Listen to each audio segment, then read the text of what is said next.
Assalamualaikum warahmatullahi wabarakatuh. Kami dari kelompok 5 akan mempresentasikan materi bab 9 yang berjudul Menciptakan Ekuitas Merek. Perkenalkan, saya Tia Julia dan teman saya. Perkenalkan, nama saya Putri Susianti. Perkenalkan, nama saya Siti Nurjana. Perkenalkan, nama saya Zaskia Kalisa Yusuf. Perkenalkan, nama saya Arif Jono Fatur Rahman. Perkenalkan, nama saya Uun Kurnia. Yang pertama ada pengertian merek. Pengertian merek. American Marketing Association mendefinisikan merek sebagai kombinasi nama, istilah, tanda, lambang, desain, atau elemen lainnya yang digunakan untuk mengidentifikasi produk atau jasa dari satu penjual atau kelompok penjualan, serta membedakannya dari pesaing. Merek adalah sesuatu yang nyata dan dapat dikenali, tetapi lebih banyak dipengaruhi oleh cara orang melihat dan kebiasaan mereka saat menggunakannya atau berinteraksi dengan produk tersebut.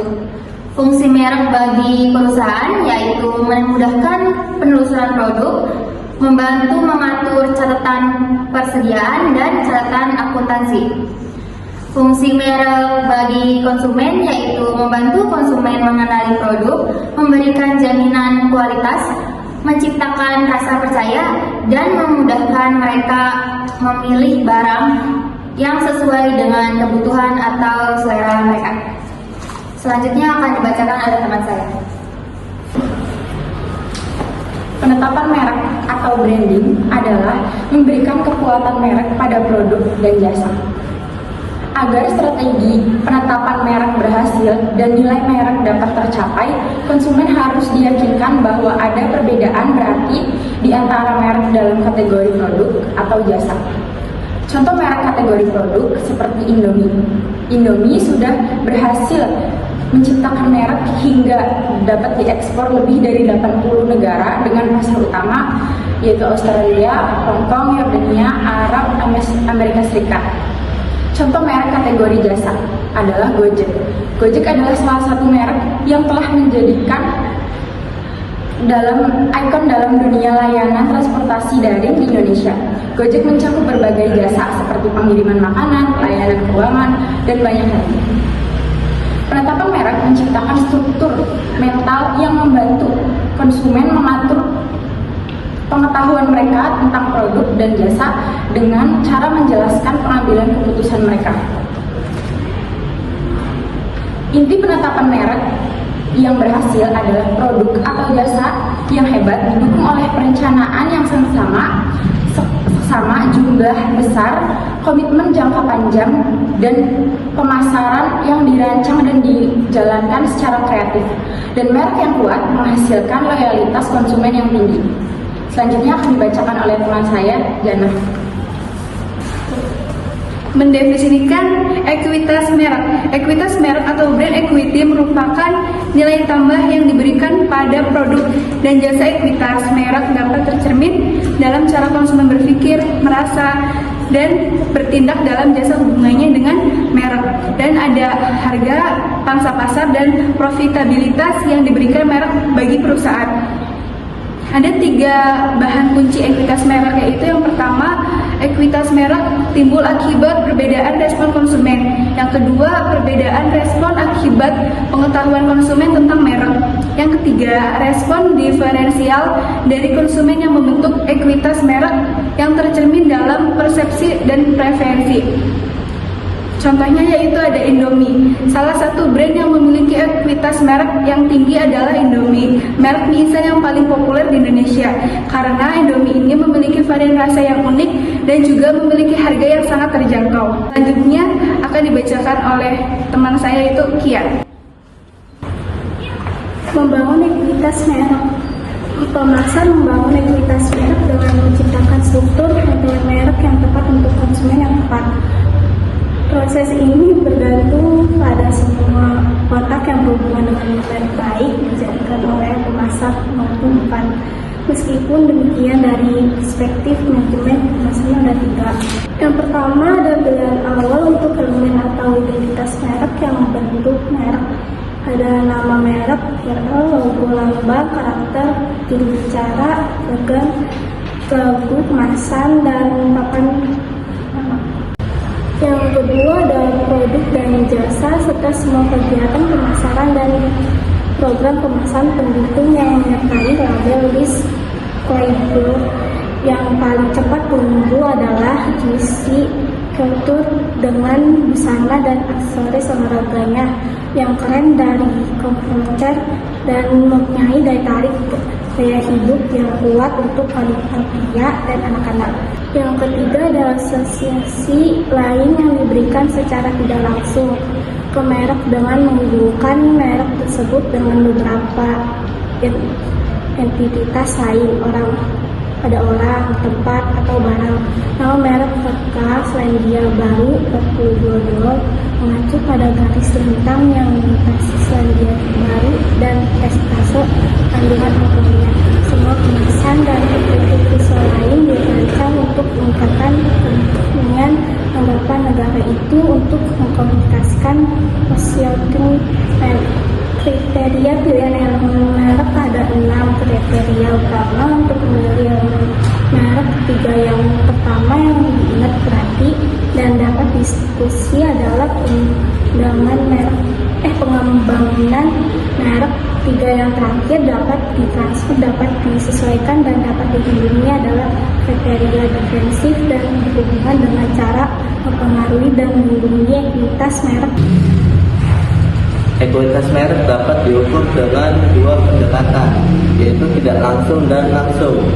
Pendekatan tidak langsung mengidentifikasikan dan melacak pengetahuan merek konsumen, sementara pendekatan langsung mengukur dampak pengetahuan merek terhadap respon konsumen.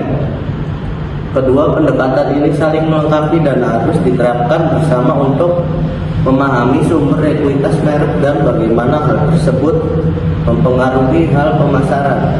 Studi penelusuran merek mengumpulkan data kuantitatif secara berkala untuk memantau kinerja merek dan program pemasaran serta memberikan wawasan tentang bagaimana nilai merek diciptakan dan membantu pengambilan keputusan sehari-hari. Selanjutnya akan dibacakan oleh Un.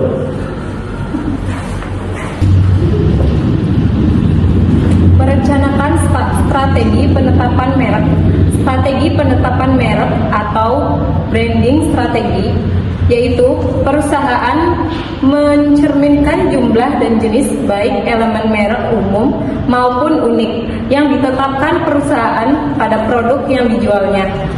Mengidentifikasi elemen yang dipilih perusahaan untuk diterapkan ke berbagai produk yang mereka jual. Dalam perluasan merek, perusahaan menggunakan merek yang sudah mapan untuk memperkenalkan produk baru. Perluasan potensial harus dinilai dari seberapa efektif peluasan nantinya, mampu mengangkat ekuitas merek yang sudah ada ke produk baru, dan juga seberapa efektif peluasan pada gilirannya berkontribusi pada ekuitas merek induknya. Keputusan penetapan merek. Ada 4 strategi umum yang sering digunakan. Yang pertama ada nama individual, contohnya biskuit tepung terigu gold model. Yang kedua ada nama keluarga selimut seperti Harris, Campbell, dan GA. Yang ketiga ada nama keluarga terpisah untuk semua produk seperti chef yang menggunakan nama keluarga Kemor untuk peralatan rumah tangga. Yang keempat, nama komporat digunakan dengan nama produk individual seperti Honda Jazz, Honda Civic, Honda CR-V. Selanjutnya akan dijelaskan oleh Tia. Bagaimana ekuitas merek dikelola? Pengelolaan merek yang efektif membutuhkan tindakan pemasaran jangka panjang karena respon pelanggan terhadap aktivitas pemasaran tergantung pada apa yang mereka ketahui tentang sebuah merek. Tindakan pemasaran jangka pendek dengan mengubah pengetahuan merek sangat mempengaruhi peningkatan atau penurunan kesuksesan jangka panjang tindakan pemasaran di masa depan. Ekuitas merek dikelola melalui langkah-langkah sebagai berikut. Yang pertama ada membangun kesadaran merek dengan memastikan merek dikenal oleh target konsumen melalui promosi, iklan, dan keberadaan yang konsisten di berbagai saluran. Yang kedua ada menjaga kualitas dan konsistensi, yaitu produk atau layanan harus selalu memenuhi atau melebihi harapan konsumen untuk mempertahankan kepercayaan mereka. Yang ketiga ada menciptakan pengalaman positif dengan memberikan pengalaman yang memuaskan kepada konsumen baik saat membeli, menggunakan maupun berinteraksi dengan merek. Yang keempat ada membangun hubungan emosional seperti kepercayaan, kebahagiaan, atau kebanggaan. Yang kelima ada mengelola loyalitas pelanggan dengan memberikan insentif seperti program loyalitas, diskon, atau penghargaan untuk mempertahankan konsumen setia. Yang terakhir ada memantau dan meningkatkan citra merek dengan memantau persepsi konsumen terhadap merek dan melakukan perbaikan jika diperlukan untuk menjaga reputasi positif.